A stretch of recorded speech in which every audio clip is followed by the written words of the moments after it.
बोलिए भक्त वत्सल भगवान की, पूज्य बागेश्वर धाम की, बालाजी सरकार की, श्री गौरी गोपाल भगवान की, श्री वृंदावन बिहारी लाल की, पूज्य महाराज जी की। भगवान की कृपा से संतों के चरणों में दास अनिरुद्ध का कोटि कोटि नमन, आचार्य जनों के चरणों में दास का कोटि कोटि नमन, और सभी जनता जनार्दन को दास अनिरुद्ध का कोटि कोटि प्रणाम नमस्कार। सबको जय श्रीमन नारायण, जय श्री कृष्णा।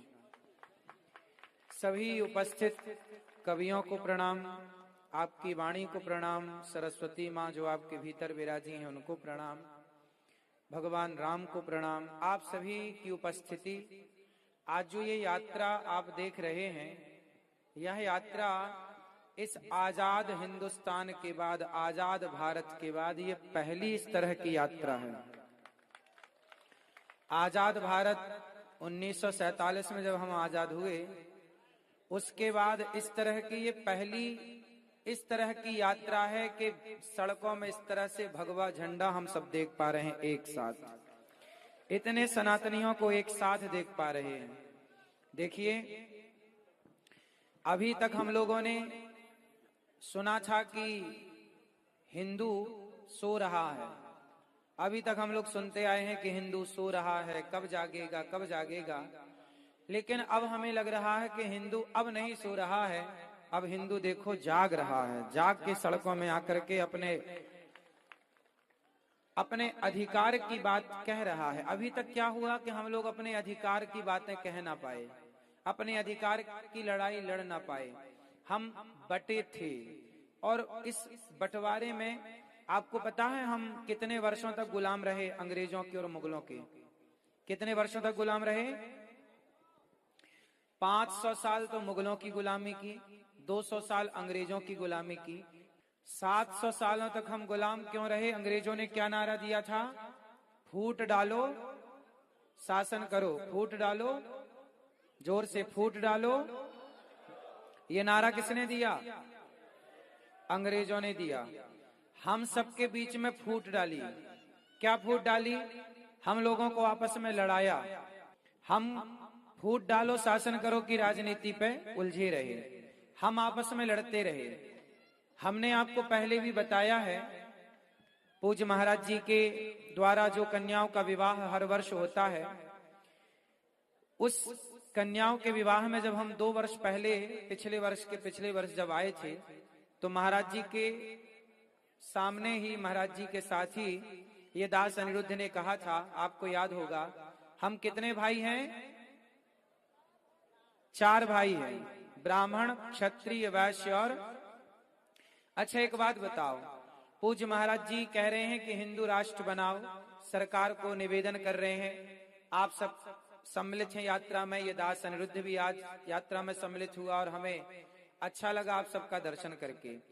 अच्छा सोचो, सारा हिंदू समाज, सारा भारत चाहता है कि हिंदू राष्ट्र बने। आप में से कितने लोग चाहते हैं कि हिंदू राष्ट्र बने? अच्छा ये बताओ, महाराज जी जो काम, पूज्य बागेश्वर धाम सरकार जो कार्य कर रहे हैं, इस कार्य में हम सभी भारतवासियों को एकजुट होकर के एक मंच में खड़े होकर हिंदू राष्ट्र की मांग करनी चाहिए कि नहीं करनी चाहिए? अब हम विभाजित ना रहें, अब हम संगठित हो जाएं। कोई व्यक्ति चल रहा है तो हम या तो संग चलें, या फिर हम साथ में शारीरिक नहीं चल पा रहे हैं तो घर बैठे ही समर्थन करें।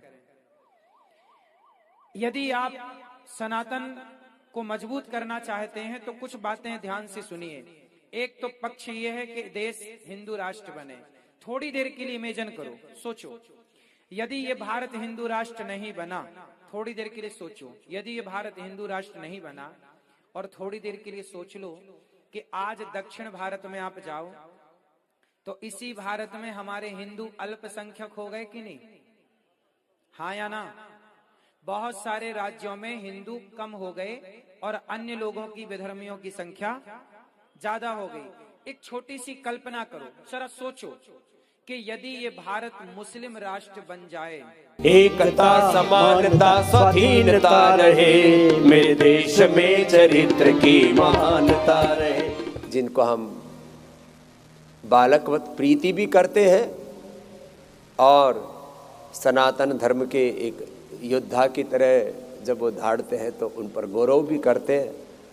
ऐसे बागेश्वर धाम वाले हमारे पंडित धीरेन्द्र कृष्ण शास्त्री भी सनातन हिंदू एकता के लिए यात्रा कर रहे हैं। एक बार उनके लिए भी बहुत बहुत अभिनंदन है। पूरे देश में सनातन हिंदू एकता के स्वर उठे और सब एक स्वर से कहें, कोई ऊंचा नहीं, कोई नीचा नहीं। साधो यह जग राम बगीचा, कोई नहीं ऊंचा, कोई नहीं नीचा, सारे उस प्रभु की फुलवारी है। साधो यह जग राम बगीचा, साधो यह जग राम बगीचा, साधो यह जग राम बगीचा। सारे जगत के प्रति सीताराम की दृष्टि रखना, लक्ष्मी नारायण की दृष्टि रखना, राधा कृष्ण रुक्मिणी कृष्ण कहो, उमा महेश्वर कहो, शिव पार्वती कहो, ये दृष्टि जब हो जाएगी तब सनातन हिंदू एकता कायम हो जाएगी। और इसके लिए सबको प्रयत्न पुरुषार्थ करने की आवश्यकता है।